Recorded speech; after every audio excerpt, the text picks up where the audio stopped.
Welcome to கீத்து cooks. எல்லாருக்கும் வணக்கங்க. இன்றைக்கி நாம் செம்ம டேஸ்டியான பட்டாணி சாதம் தான் செய்ய போகிறோம். ட்ரை பட்டாணி ஆல்ரெடி ஒரு கப் எடுத்து நான் 2 மணி நேரம் ஊற வச்சுருக்கேன். அதை நாம் தண்ணி வடிகட்டிட்டு குக்கரில் மாற்றிக்கலாம். போதுமான அளவுக்கு வேகிறதுக்கு தண்ணி விட்டுக்கலாம். விட்டுட்டு அது கூடயே கொஞ்சமாக உப்பு போட்டு நம்ம மூடி வச்சு 3 to 4 விசில் விட்டுக்கலாங்க.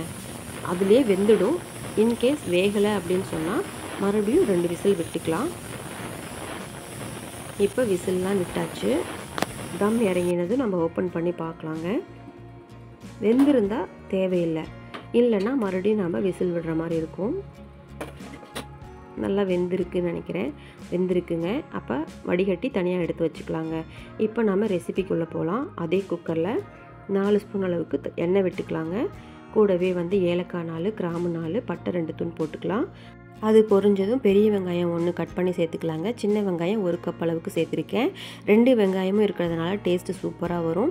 2 பச்சை மிளகா கீராமல் அப்படியே போட்டு வணக்க ஆரம்பிச்சிடலாங்க. இது கொஞ்சம் வதங்கியதும் ஒரு 2 தக்காளி சின்ன சின்னதாக கட் பண்ணி நான் சேர்த்துருக்கேன். அதுவும் கொஞ்சம் நல்லா ஸ்மாஷ் ஆகி வெந்து வரட்டும். இதெல்லாம் நல்லா கலக்கி விட்டு வணங்கினதுக்கு அப்புறமா மசாலா சேர்த்துக்கலாங்க. இப்போ இஞ்சி பூண்டு பேஸ்ட்டு 2 ஸ்பூன் அளவுக்கு நான் சேர்த்துக்கிறேன். இந்த சமயத்தில் நம்ம ஸ்டவ்வை சிம் பண்ணிக்கலாம். ஏன்னா இஞ்சி பூண்டு தீய ஆரம்பிச்சிடும். இது அந்த தீயிலேயே வணங்கி பச்சை வாசனை போகட்டும். இப்போ மசாலா சேர்த்துக்கலாம். மிளகாத்தூள் 1 ஸ்பூன், சிக்கன் மசாலா 1 ஸ்பூன், உப்பு தேவையான அளவு போட்டுக்கலாங்க. ஆல்ரெடி பட்டாணிலையும் போட்டிருக்கோம், ஸோ பார்த்து போட்டுக்கணும். 1 ஸ்பூன் அளவுக்கு காஷ்மீரி மிளகாத்தூள் போட்டுக்கலாங்க. இதெல்லாம் பச்சை வாசனை போகிற அளவுக்கு ஒரு 2 நிமிஷம் வணக்கி விட்டால் போதும். அழகாக மசாலா பிரண்டு எண்ணெய் திரிஞ்சு வருங்க. இப்போ நம்ம அந்த வேக வச்ச பட்டாணியும் சேர்த்துக்கலாம். மசாலாவோட பட்டாணியும் சேர்ந்து கிளறி விட்டுட்டு 1 கைப்பிடி அளவு புதினா தலை, 1 கைப்பிடி அளவு கொத்தமல்லி தலை இதையும் சேர்த்துக்கலாங்க. நல்லா கிளறி விட்டுக்கலாம். ஒன்றோட ஒன்று நல்லா மிக்ஸ் ஆகட்டும். இப்போ நான் 1 டம்ளர் அளவுக்கு தேங்காய் பால் ஆட் பண்ணிக்கிறேங்க. இந்த தண்ணியும் அளவு தாங்க. தேங்காய் பால் விட்டு ஒரு கிளறி விட்டு ஒரு கொதி வரட்டும். நம்ம வெயிட் பண்ணலாம். இப்போ நம்ம ஊற வச்சுருந்த அரிசியை தண்ணி இல்லாமல் சேர்த்துக்கலாங்க. நான் 1 டம்ளர் அளவுக்கு அரிசி வச்சுருந்தேன். அது சேர்த்துக்கிட்டு அது கூட தேவையான அளவு தேங்காய் பால் தண்ணியோடு சேர்த்து நான் அளந்து ஊற்றிக்கிட்டேன். இது ஒரு கொதி வந்ததும் நம்ம மூடி போட்டு விட்டு 2 விசில் to 3 விசில் விட்டு இறக்கிடலாம். 1 டம்ளர் அரிசிக்கு 2 டம்ளர் தண்ணி ஊற்றணும். நான் தேங்காய் பால் 1 டம்ளர், நார்மல் வாட்டர் 1 டம்ளர் சேர்த்துருக்கேன். தம் இறங்கிடுச்சு.